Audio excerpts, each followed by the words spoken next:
"You're uninvited, you're a disgrace to the family, don't show up."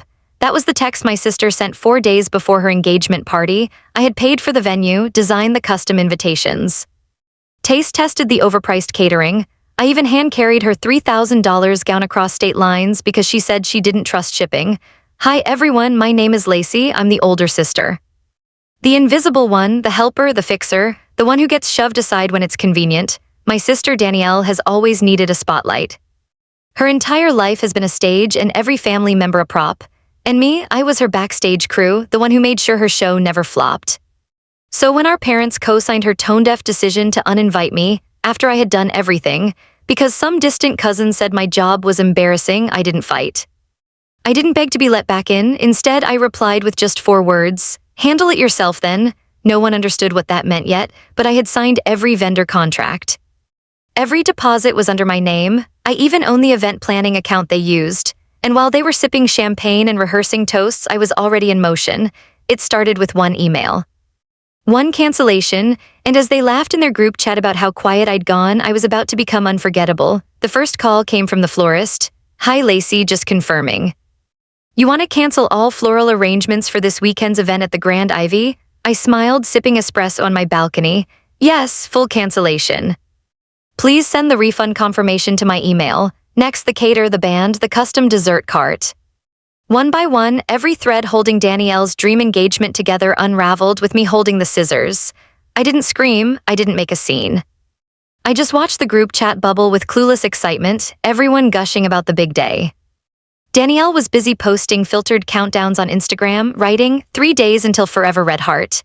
Meanwhile, her forever had no tables, no chairs, no food, and no music. And still, they didn't notice. Danielle had always underestimated me. To her, I was the safe sister, the backup. She never asked how things got done, just assumed they'd magically appear. I let her believe that. Our parents didn't help. They praised her pageant wins and college choices like she cured cancer. But me, when I started my business, they called it a hobby. When I wore designer clothes, they whispered, "Isn't that a bit much for her?" I knew I wasn't welcome in their world, but I also knew something they didn't. They had built their entire fantasy on my labor, my network, my name, and with 72 hours left, I was just getting started. By the next morning, the decorator called Danielle in a panic. "Hi. We just received a cancellation request for the full decor package. It was signed by Lacey. Are you aware of this?" Danielle's response, screaming, swearing, and then silence in the group chat. For the first time in days, I got a text from her. "What the hell are you doing?" I didn't reply. I was already on my way to the airport. My assistant had booked me a week-long villa on the Amalfi Coast. Ocean view, no Wi-Fi interruptions, Italian sunshine and silence, exactly what I needed to heal. On the plane, I watched the family chat explode. My mom texted first. "Danielle said you canceled the vendors. That can't be true, fix it now." Then my dad. "We trusted you to handle this professionally. This is unacceptable." I tilted my head, amused. No one had spoken up when I was publicly cut from the guest list. No one defended me when Danielle smeared my name to extended family. But now they needed me. Danielle sent voice notes sobbing, saying I was ruining her life, that everyone was watching. But here's the truth, I didn't ruin anything, I just removed my contributions, the ones they never appreciated, and without me their fantasy fell apart. My plane touched down in Italy. I turned off my phone, let them deal with the wreckage. When I turned my phone back on the next morning, the first thing I saw was a blurry photo. Danielle standing in a half-decorated ballroom, mascara streaking down her face. The caption read, "Vendors bylaid, guests arriving soon." I'm shaking. Beneath it, dozens of comments from family friends asking what went wrong, some even tagging me. I didn't reply. The event was supposed to begin at 6 p.m. But by 4:45, the only thing set up was a half-folded welcome sign and 2 dusty banquet chairs the hotel scrounged up at the last second. The custom cake, canceled, DJ, ghosted, champagne, flat. Even the photo booth girl called me from her car, whispering, "Are you sure? It feels wrong to ditch, but you were the one who booked." I told her gently, "You're released. They'll figure something out," but they didn't. Danielle tried to rebook vendors last minute, but it was peak season. Her fiancé's family showed up in tuxedos to a venue with no seating, no music, no lighting, and no explanation. My mom called me 12 times, left 4 voicemails. The last one broke something in me. "You're sick, you humiliated your sister, do you feel proud?" I stared at the waves crashing outside my villa window. No, I didn't feel proud, I felt free. Because for once, they were the ones explaining themselves, and I hadn't even told them the real reason I left yet. That night in Italy, I sat barefoot on the terrace, sipping wine under moonlight, finally breathing like my lungs belonged to me again. It wasn't just about the engagement, it was about years. Years of being erased, belittled, and quietly used. I'd been the one holding Danielle together through breakups, academic failures, career changes. I funded her first apartment, helped her clean up her credit, built my business from scratch, and let her lean on it whenever she needed. And the thanks I got? A text message calling me uninvited. But sitting there watching the Italian coastline glow under starlight, I realized something. This wasn't revenge, this was boundaries. For the first time in my life, I'd drawn a line and they'd walked face first into it. My phone buzzed again. Another message, this time from Danielle's fiancé, Marcus. Lacey. I don't know what happened between you two, but this is insane. She's devastated, guests are confused. Her parents are talking about suing you. Can we please just talk? I almost laughed, suing me. For what? Canceling services I paid for, withdrawing labor I was never compensated for. They could try, my contracts were airtight, every receipt had my name on it. Every vendor agreement listed me as the primary client. I typed back slowly, deliberately. Marcus, I was uninvited 4 days before the event. I simply removed my involvement. Everything that was canceled was mine to cancel. I hope you and Danielle figure things out, I truly do, but I'm not your vendor, your planner, or your punching bag. Best of luck. I hit send and blocked his number. The next morning, I woke up to Italian sunshine and the smell of fresh espresso from the villa's kitchen. My assistant Myra had scheduled a spa day, a private cooking class, and a sunset boat tour. For the first time in months, I had nothing to fix, no one to save, no crisis to manage. It felt foreign. Almost uncomfortable, but I leaned into it. Back home, the fallout was spreading like wildfire. My cousin Jenna, who'd always been neutral in family drama, sent me a screenshot from the family group chat. Aunt Linda asterisk, I can't believe Lacey would sabotage her own sister's engagement. What kind of person does that? Uncle Rob asterisk, she always seemed off, too career-focused. No husband, no kids, this explains a lot. Danielle asterisk, she's jealous, she's always been jealous. She can't stand to see me happy. I read it twice, then I saved the screenshots. Jenna followed up with a text. Just so you know, not everyone agrees with them. Some of us are staying quiet, but we see what's really going on. You okay? I appreciated that, but I didn't respond. I wasn't ready to explain myself to anyone yet. 3 days into my Italian escape, my business phone started ringing. Clients, vendors, industry contacts. Word had spread fast in our city's event planning circles. Apparently, Danielle had been calling around, trying to book last-minute replacements, dropping my name like a grenade. She said her sister sabotaged her. But when I pulled up the contracts, everything was under your name. What actually happened? I kept my answers professional, neutral, family matter. The event was canceled due to unforeseen circumstances. I'm unavailable for comment beyond that, but the whispers were starting. And in a small industry where reputation is everything, Danielle's version of events wasn't holding up. People knew me. They'd worked with me for years. I was reliable, detail-oriented, professional. This didn't fit. One florist, Gabriella, called me directly. She'd been in the business for 30 years. Lacey, honey, I've seen a lot of family drama in this job. But I've never seen someone get uninvited from an event they planned and paid for. You don't owe me an explanation. But if you need someone to vouch for your character, you let me know. I thanked her. My voice cracked a little. I hadn't realized how much I needed to hear that. By day 5, my mom finally called at a reasonable hour. No yelling, no accusations, just exhaustion. Lacey, we need to talk, really talk. I stared at the phone. Part of me wanted to ignore it.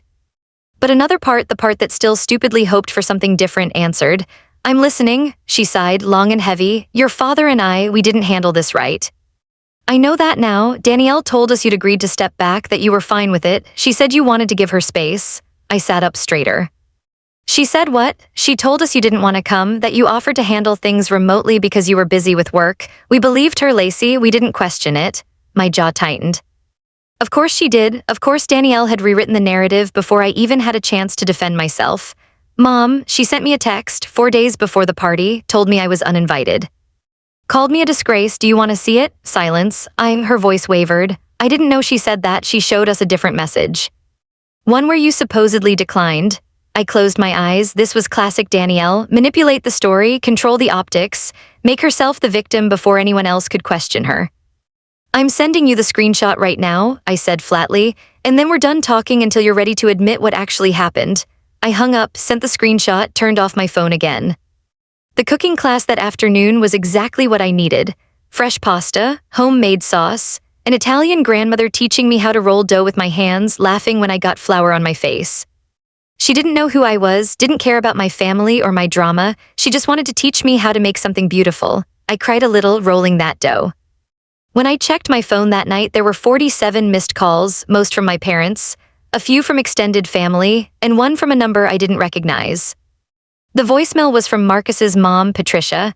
"Lacey, this is Patricia Monroe. We met briefly at Danielle's birthday last year. I'm calling because... Well, because I think you deserve to know what's been happening on our end. Marcus is questioning everything. The wedding, Danielle's behavior, all of it. He asked her point blank why you weren't invited, and she couldn't give him a straight answer. Just kept saying you were difficult, but Marcus knows you planned everything. He knows you paid for everything, and now he's wondering what else she's lied about. I don't know what you're going through, but I'm sorry, you didn't deserve this." I played it 3 times. Marcus was questioning the wedding. I hadn't expected that. I didn't call Patricia back. I didn't need to insert myself into their relationship issues. But I'd be lying if I said it didn't feel validating. For once, someone was asking the right questions. The next morning, I went for a run along the coastal path. The Mediterranean stretched out endlessly, blue and unbothered. I thought about how much energy I'd spent trying to be enough for people who never saw me. How I'd twisted myself into shapes that didn't fit just to avoid conflict, just to keep the peace. But peace for who? Certainly not for me. When I got back to the villa, Myra was waiting on the terrace with fresh fruit and coffee. "Your dad called the business line," she said carefully. 3 times. He sounds different, not angry. Almost scared, I raised an eyebrow. Scared of what? He didn't say, but he left a message asking you to call him, said it was important about Danielle. I took a long sip of coffee. Part of me didn't want to know, didn't want to get pulled back into their chaos. But another part, the part that had spent 30 years being the responsible one, couldn't ignore it completely.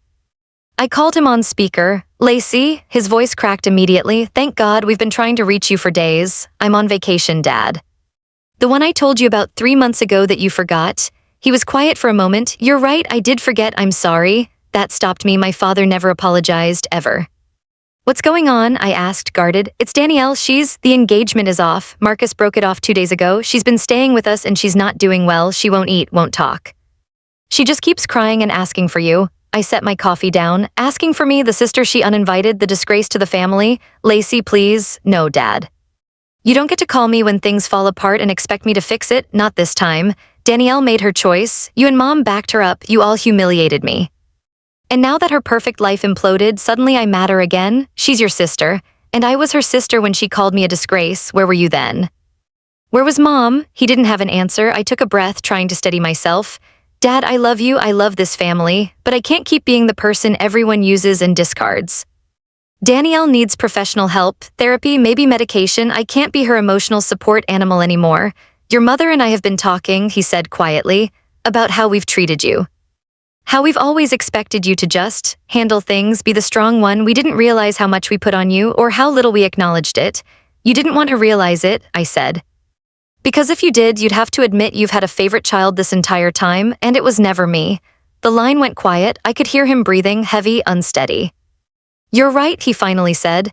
"And I'm ashamed of that. I don't expect you to forgive us right now, maybe not ever, but I needed you to know that we see it now. We see what we did to you." I felt tears prick my eyes, but I blinked them back. "I need time, Dad, real time. Not just a few days until the next crisis when you need me to save everyone again. Take all the time you need," he said. "I mean that." We hung up and I sat there staring at the ocean, feeling something I hadn't felt in years, uncertainty.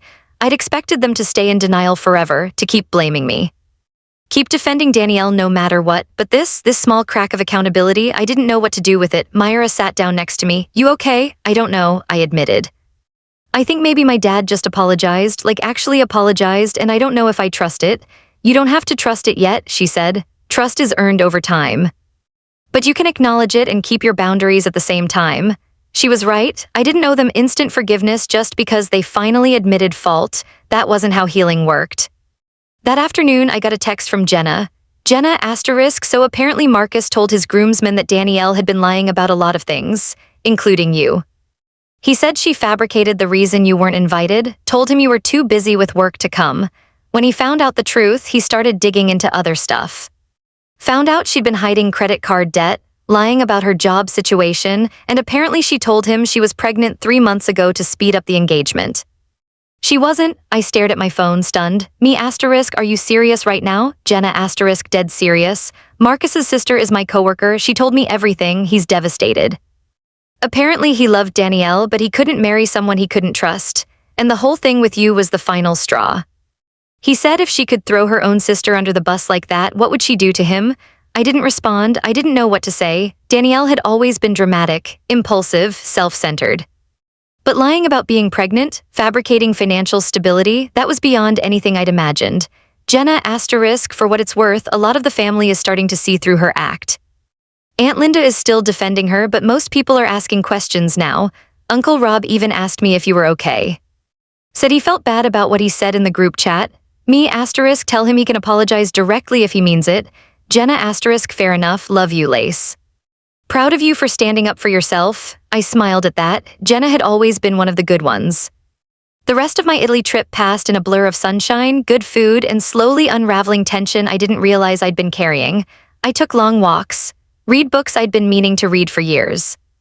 Journaled, cried a few times, laughed even more. By the time I flew back home, I felt different, lighter, clearer. When I walked into my apartment, there was a package waiting. Inside was a handwritten letter from my mom. Lacey, asterisk, I don't expect you to read this right away, or maybe at all. But I needed to write it. Your father and I have spent the last week really looking at how we've treated you, and it's been painful to realize how blind we've been. How much we've expected from you without ever asking if you were okay, how we celebrated Danielle's every move but barely noticed your accomplishments. You built a business from nothing. You're financially independent, you're kind, thoughtful, and reliable, and instead of being proud we took you for granted, we assumed you'd always be there to clean up messes, to fix problems. To hold everything together, I don't have an excuse for why I didn't defend you when Danielle uninvited you. I think I was scared of her reaction, scared of the conflict. And that's not good enough. You deserved a mother who stood up for you, who saw you, who protected you. I failed you, Lacey, and I'm so sorry. Danielle is getting help. We enrolled her in therapy. She's resistant, but we're not giving her a choice anymore. She needs to face the things she's done, the lies she's told. The people she's hurt. We don't expect you to have a relationship with her right now, or with us, honestly, but we want you to know that we're here when you're ready.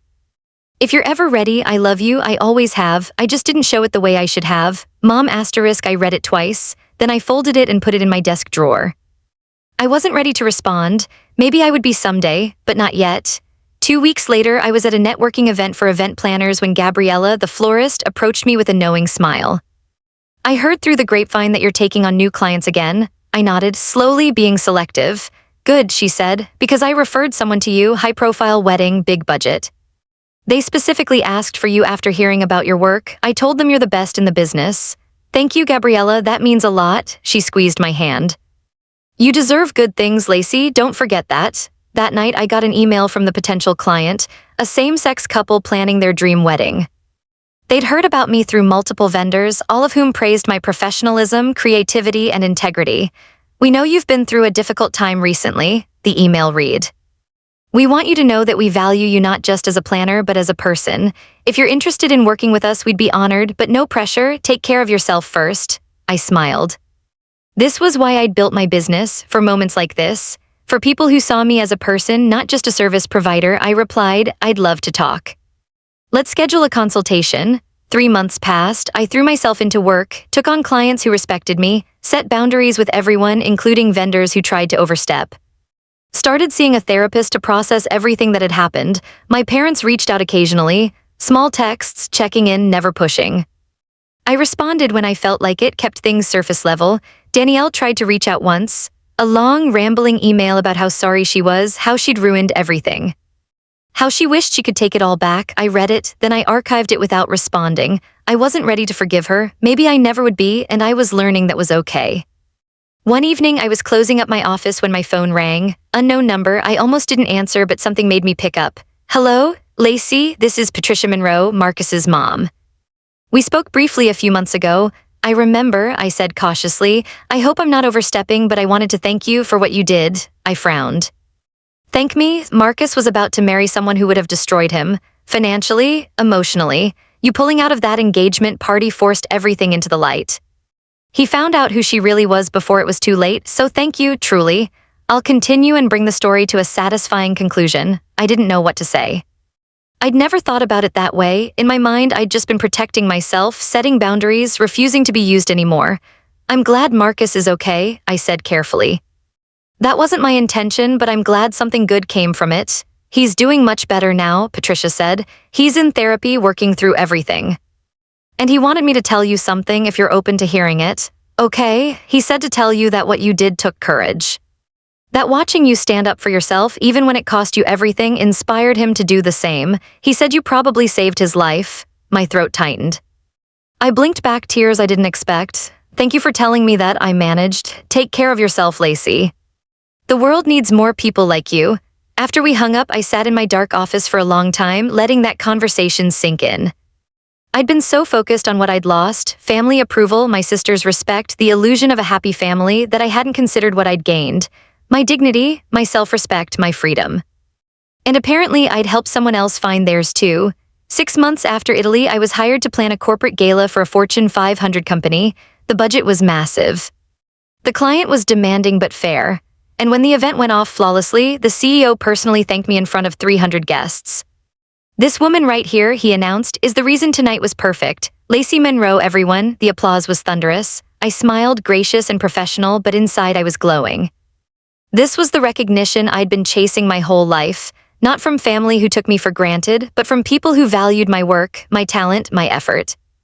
A few weeks later, I was featured in a local business magazine, Rising Stars in Event Planning. They interviewed me about my journey, my philosophy, my success. When the article came out, Jenna sent it to the family group chat with no comment, just the link. No one responded publicly, but I got private messages. From my dad, we're proud of you, sweetheart. Always have been, even when we didn't show it. From Uncle Rob, I owe you an apology, a real one, face to face whenever you're ready. What I said was cruel and wrong. I'm sorry, Lacey. From a few cousins I hadn't heard from in years, you look amazing, so happy for you. Danielle didn't message me. But according to Jenna, she'd printed out the article and hung it on her bathroom mirror. Make of that what you will. 9 months after the engagement party that never happened, my mom called. Hi, honey, do you have a minute? Sure, Mom. I was getting better at this, at talking to her without armor. Your father and I would like to take you to dinner, a real dinner. Not to ask for anything, not to fix anything, just to spend time with you. Would you be open to that? I hesitated. Old instincts told me to protect myself, to say no, to keep the walls up. But I was tired of being afraid. Okay, I said, but I get to pick the restaurant. She laughed. It sounded relieved. Deal. We met at an Italian place downtown. Nothing fancy, but the food was incredible. My parents were different, softer, more careful with their words. My dad asked about my business, really asked. Wanted to know about my clients, my challenges, my goals. He didn't interrupt or offer unsolicited advice. He just listened. My mom told me about the therapy she and my dad had started. Couples counseling, individual sessions, working through their patterns, their favoritism, their enablement of Danielle. It's been hard, she admitted, realizing how much damage we did. How much we hurt you, but we're trying, Lacey, we really are. I can see that, I said, and I meant it. Danielle asks about you sometimes, my mom said carefully. She's making progress in therapy. Slowly, but she understands that she needs to give you space, that you might never want a relationship with her again. I don't know what I want yet, I said honestly. Some days I miss my sister. The person I thought she was, other days I'm just angry at her, at you guys, at myself for putting up with it for so long. That's fair, my dad said, all of it. We talked for 2 hours. It wasn't perfect. There were awkward pauses, moments of tension, but it was real, more real than any conversation we'd had in years. When we left, my mom hugged me tight. I love you, Lacey. I'm so proud of the woman you've become, and I'm sorry it took me this long to say it. I love you too, Mom. It wasn't forgiveness, not completely, but it was a start. A year after Italy, I was planning my biggest wedding yet. A celebrity couple who'd hired me after seeing my work in that magazine article. The budget was insane. The pressure was intense. But I was ready. The night before the wedding, I was doing a final walkthrough of the venue when my phone buzzed. A text from Danielle. Danielle asterisk, I saw the photos from the venue set up on Instagram. It's beautiful, Lacey. You're so talented. I wish I'd told you that more. I wish I'd been a better sister. I don't expect you to respond. I just wanted you to know I'm sorry for everything. I stared at the message for a long time. Part of me wanted to delete it. To keep her blocked from my life forever. She'd hurt me so deeply, humiliated me, used me, but another part of me recognized something in her words, something I hadn't seen before. Accountability without excuses, acknowledgement without demands. I didn't respond, but I didn't delete it either. The wedding went perfectly. The couple cried during their vows. The guests raved about every detail, and when it was over, I stood in the empty ballroom surrounded by flowers and fairy lights and felt something I hadn't felt in years: peace. Not because everything was fixed, not because my family was perfect now, but because I'd learned something crucial. I didn't need their validation to know my worth. I didn't need Danielle's approval to feel successful. I didn't need to set myself on fire to keep other people warm. I was enough. I'd always been enough. 2 years after the engagement party that never happened, I was invited to speak at an event planning conference. The topic: setting boundaries in family business relationships. I almost said no. It felt too personal, too raw, but then I thought about all the other people out there who were probably going through the same thing, who were being taken for granted, used, erased, so I said yes. Standing on that stage, looking out at hundreds of faces, I told my story, not with bitterness, not with anger, just with honesty. I used to think being a good sister, a good daughter, meant sacrificing everything, I said, meant saying yes even when it hurt me, meant fixing everyone's problems while ignoring my own. But the truth is that's not love, that's dysfunction, and it took losing everything to realize I was worth more than that. The applause afterward was overwhelming. People came up to me in tears, thanking me for my honesty, sharing their own stories, telling me I'd given them permission to set boundaries they'd been too scared to set. One woman, probably in her 50s, grabbed my hands. "My daughter treats me the way your sister treated you. I've been making excuses for her for 30 years, but after hearing you speak, I'm done." "I'm finally done," I hugged her. "You deserve better, don't forget that." After the conference, I checked my phone. There was a message from Jenna with a photo attached. It was Danielle sitting in what looked like a therapy office watching my speech on her laptop. Her face was tear-streaked, but something about her expression looked different, humbled, aware. "Jenna asterisk, she asked me to send this, said she's proud of you, said she understands now why you did what you did, still in therapy, still working on herself. But wanted you to know she's trying." I looked at the photo for a long time. Maybe someday, years from now, Danielle and I would have a relationship again, a real one. Built on mutual respect instead of obligation, or maybe we wouldn't, maybe too much had been broken. Either way, I was okay, because I'd learned the most important lesson of my life. Sometimes the most loving thing you can do is walk away. Sometimes protecting yourself isn't selfish, it's survival. And sometimes the person you've been searching for approval from your entire life has been you all along. I saved Jenna's message. Then I put my phone away and went to meet my team for dinner. We were celebrating another successful event, another step forward. As I walked into the restaurant, surrounded by people who valued me, respected me, and saw me for who I really was, I realized something. I wasn't the invisible sister anymore. I wasn't the backstage crew, I was the star of my own story, and my show, it was just getting started.